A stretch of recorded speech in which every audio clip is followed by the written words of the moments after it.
जानकारी दे भी रहे थे कि केंद्रीय गृह मंत्री अमित शाह जवानों का सम्मान करने वाले हैं। कर्रे-गुट्टा पहाड़ में जो नक्सलियों से मुठभेड़ हुई थी, अब तक की सबसे बड़ी मुठभेड़ में से एक, सबसे बड़े ऑपरेशन में से एक इसे माना जाता है। तो उसमें जो जवान शामिल थे उनका सम्मान करेंगे केंद्रीय गृह मंत्री, और ऑपरेशन में जो गंभीर रूप से घायल हुए जवान थे उनका सम्मान होगा। दिल्ली में केंद्रीय गृह मंत्री के निवास पर ये पूरा आयोजन होगा। 21 दिनों तक ये कर्रे-गुट्टा पहाड़ पर ऑपरेशन चला था और 31 नक्सली इसमें ढेर किए गए थे।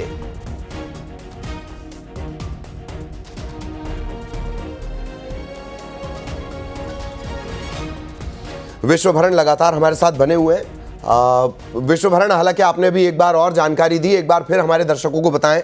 और ये अब तक के सबसे बड़े, मेरा ख्याल है कि एंटी नक्सल मूवमेंट का ये सबसे बड़ा ऑपरेशन था और वही जवान सम्मानित होंगे। जी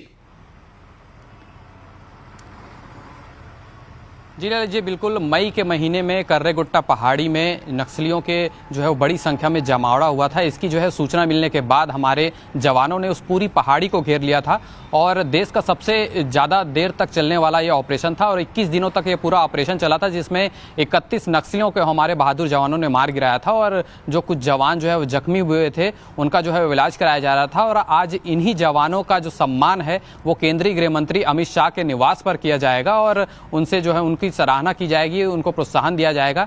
यहाँ के गृह मंत्री विजय शर्मा भी रवाना हुए हैं, मुख्यमंत्री विष्णुदेव साय भी रवाना हुए हैं। इसके अलावा जो बस्तर के आईजी हैं वो भी जो है रवाना हुए हैं। तो कुल मिलाकर उनका जो है वो जवानों का सम्मान किया जाएगा, उनका हौसला अफजाई किया जाएगा, क्योंकि ये देश का चलने वाला सबसे बड़ा ऑपरेशन इसे कहा जा सकता है। जो तेलंगाना और छत्तीसगढ़ बॉर्डर पर जो एक कर्रे-गुट्टा पहाड़ी है, वहाँ बड़ी संख्या में नक्सली मूवमेंट की इनपुट मिला था। उसके बाद जवानों ने उस पूरी पहाड़ी को घेर लिया था और 21 दिनों तक लगातार यह ऑपरेशन चला था। उसके बाद 31 नक्सलियों को हमारे बहादुर जवान ने मार गिराया था। उन्हीं जवानों को आज सम्मान होगा जिन्होंने बहादुर का परिचय देते हुए नक्सलियों को जो है वो खात्मा करते हुए आगे बढ़े थे और कुछ जख्मी हुए थे। अब वो ठीक हो चुके हैं, अस्पताल से लौट चुके हैं, तो उनका पूरा सम्मान समारोह आज केंद्रीय गृह मंत्री अमित शाह के निवास पर होगा। बिल्कुल बिल्कुल। और विश्वभरण जिस जगह की जानकारी दे रहे हैं वहां जंग लड़ना तो बहुत बड़ी बात है, कर्रे-गुट्टा की पहाड़ी पर जिंदा रह पाना तक नामुमकिन है। बहुत धन्यवाद विश्वभरण आपका इस तमाम जानकारी के लिए। सहयोगी विश्वभरण विस्तार से जानकारी दे रहे थे, आगे भी इससे जुड़ा अपडेट आप तक पहुंचाएंगे। जीएसटी काउंसिल की मीटिंग में भाग लेने के लिए वित्त मंत्री ओपी चौधरी दिल्ली रवाना हो गए हैं। वित्त मंत्री ने कहा कि जीएसटी 2.0 में बड़े रिफॉर्म्स का ऐलान हुआ है। प्रधानमंत्री नरेंद्र मोदी ने लाल किले से ऐलान किया था। 3 और 4 सितंबर को जीएसटी काउंसिल की बैठक है। ये बैठक आपके लिए भी बहुत जरूरी है, क्योंकि इसी बैठक में जो 4 जीएसटी के स्लैब है उनको 2 करने पर फाइनल मुहर लगने वाली है। नए बिल से अर्थव्यवस्था को बड़ा लाभ मिलेगा, ये कह रहे हैं ओपी चौधरी। इससे खपत बढ़ेगी और नया जो जीएसटी आएगा इससे महंगाई भी कम होगी। यही बात प्रधानमंत्री ने भी कही थी।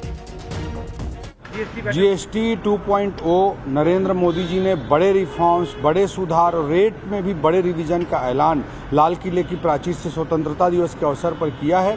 इस दिशा में जीएसटी में बड़े रिफॉर्म्स की दिशा में भारत सरकार और जीएसटी काउंसिल आगे बढ़ रही है और उसी संदर्भ में 3 और 4 तारीख को जीएसटी काउंसिल की बैठक है और उसके लिए हम सब तैयारी प्रारंभ कर चुके हैं और सकारात्मक दिशा में भारत देश की जनता के हितों के लिए, रेट कम करने के लिए और इकोनॉमिक रिफॉर्म्स के लिए, दोनों दृष्टिकोण से आदरणीय मोदी जी के मंशानुरूप जीएसटी में बिग टिकट रिफॉर्म्स इंट्रोड्यूस होने जा रहे हैं, जिसका अर्थव्यवस्था को भी बड़ा लाभ मिलेगा, लोगों को भी बड़ा लाभ मिलेगा, चीज़ें सस्ती भी होंगी और इकोनॉमी में कंजम्पशन भी आगे बढ़ेगा और तीव्र आर्थिक विकास के लिए मददगार होगा। दुर्ग सांसद विजय बघेल